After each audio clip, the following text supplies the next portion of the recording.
Hello there, people of Minecraft. Anyway, back to normality. We are not currently in my house, in case you're wondering what on earth is going on. I have a power deficit problem at the moment. My power is insufficient, so I'm going to have to build myself a 7x7 big reactors reactor. So here we are in a creative world with bats on the ceiling. Hello there, bat. Hello there, bats. Anyway, yeah, so I'm in the creative world. I've designed my new power room. It's going to go where the old one currently is, the 5x5, which means I'm pretty much going to have to rip out the entire room. This one will be a lot more automatic. Let's just go have a look at it. I shall be having some interesting features. This thing will automatically turn itself on and off by use of the reactor redstone ports, which is useful. It's simple enough. You have one set to turn itself off when the, well, basically this becomes a high redstone output once the reactor reaches 95%, and to a simple on-off switch, this one turns the reactor on when a signal comes out of it. So for a simple NOT gate, it's in redstone torch NOT gate, that will all work. Let's just demonstrate this one quickly.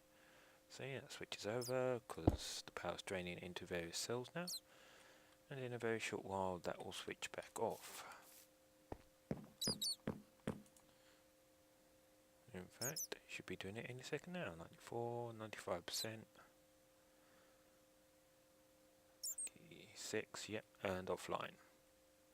And there should be just enough power there to get to almost to 100%. And it kind of bleeds off. Room next door, we'll ignore this for the moment.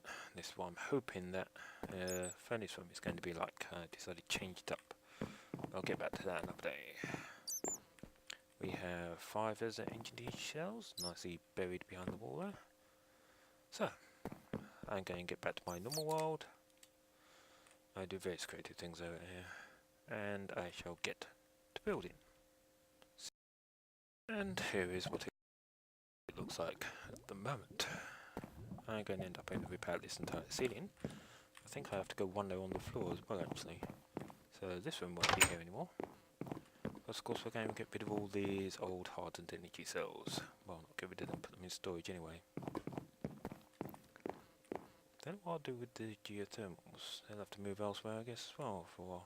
So I'll be pretty much without power for a while. Anyway, last episode you saw me doing the quarry. So I noticed quite a few things were changed up here. The automatic processing room has been changed around quite a bit.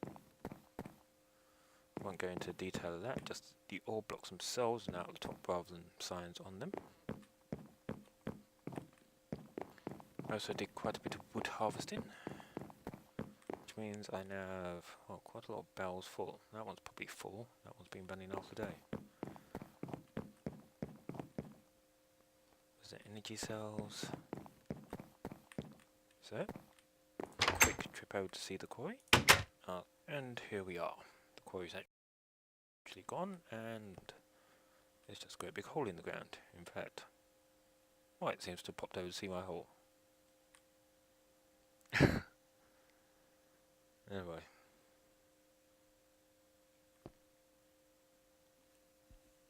Might as well say hello.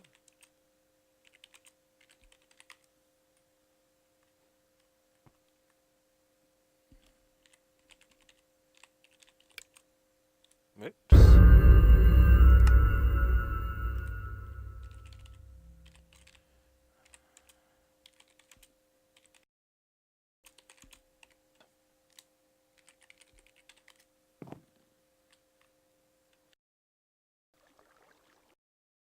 And I've been talking for the last half hour without recording. Ah, that's lovely. What was I doing? Oh yes, we're changing the signs. So excuse me if that's a bit disjointed, I have no idea what I said in the past 10 minutes. What did I say in the past 10 minutes? I want this filled with dirt, la-di-dee, say hello to YouTube, I wasn't even recording, brilliant.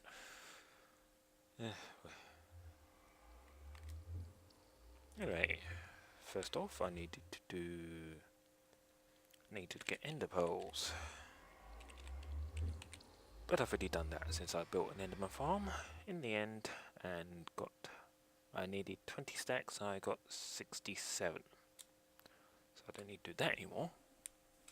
Next up was, of course, getting 100 resident ender buckets, which is what I'm going to need for that big reactor.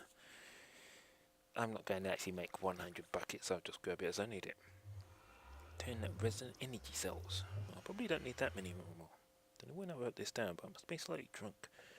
6 tesseracts, oh yes, and a 7x7 reactor. So we got a big reactor.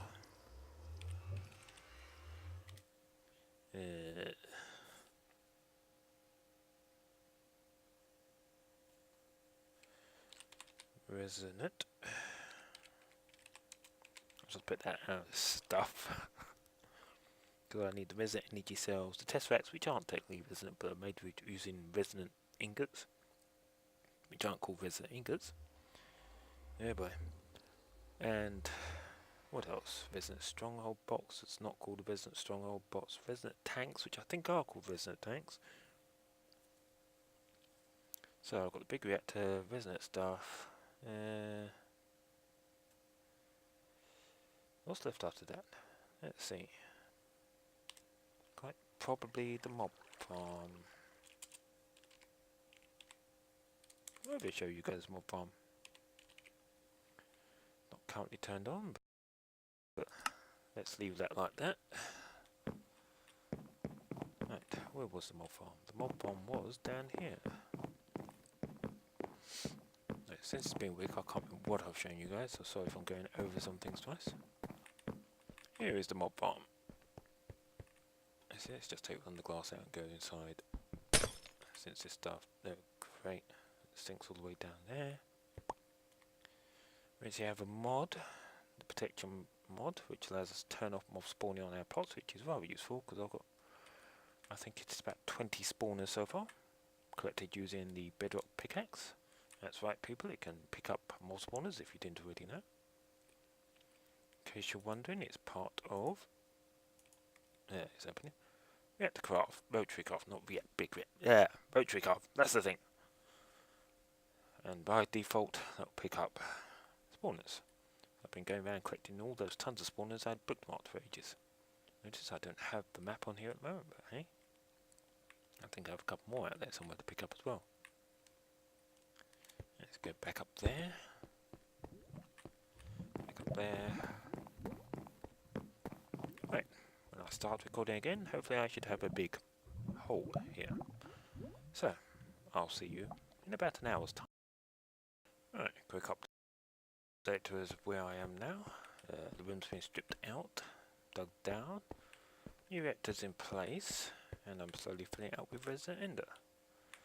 I found a quick way. I just pumped in a, not the fluid duct, the floodgate. Broadcast floodgate. Wired it directly to, great, that hole's not present there at the moment. Wired it directly to the 2 magma crucibles I have over here. I'll take the machines out quickly. That one's empty. And I'm pumping the resident ender straight in, which saves me making 12 billion buckets. And I'll get back to you when that's full up. Right, managed to fill it up now fully. Seal it all up, and it's now running and powering itself up. Already have the rednet port, redstone ports set up, not the rednet port. Set up, of course, as output energy. Basically, give out a redstone signal once it reaches 95%, which of course will turn the reactor off. And then it's done. So, I'm going to continue with building this, and I shall see you shortly. Right then, let's get back to some reactor building. See if I can remember how I this went, actually. So that's there. There's the input-output chest. means that stuff goes in there. Have I got any more? Yeah, got more. And lock that. So they can only have those in there. And then, what do I do? Go down or up? Well, the power goes under that, so goes there and there. And this is the input one, so that's got to be outbound. Do I have any more copper on me? And I can't make any of that map. Right. Go grab some copper. Because generally I try to put all redstone on cobble, hanging back to the old days of vanilla. Use a block you don't normally use to put your redstone on it. So if I put that there, leave on the back of course, so that will automatically pump.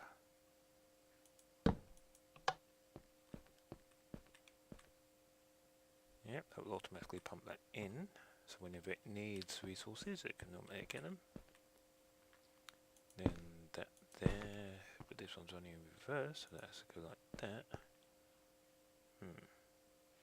So when that turns on, is the reactor full at the moment? Yeah, the reactor's full at the moment, and for some strange reason it's still online. Hang on, what's going on here? No, just turned itself off. No, it's still online. What's it still online?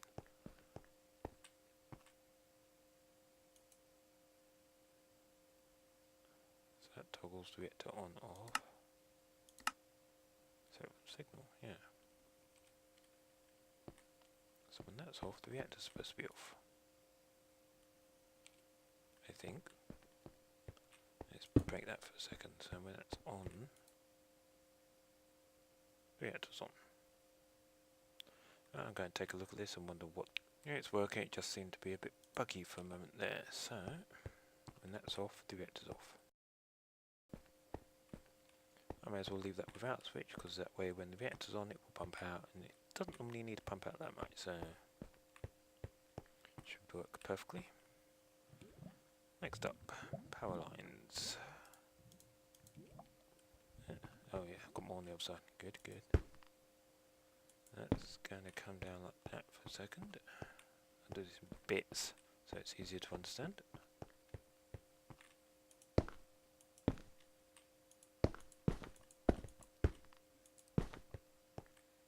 That's supposed to be there really. Oh yeah, because of course a cell will be going on top of that, and then the tesseract on top of that, I think. Well, it looks slightly different from the one in creative, but it should work. Whoops, what on earth am I doing? So that back like that. Right, one of these be for lower power, this one, because of course this will also be supplying the 5 resonant energy cells which we lined up here. This one be for a higher power direct link. So, once I've got that built, I'll be back. Right then, that's all the power and the pipes hooked up.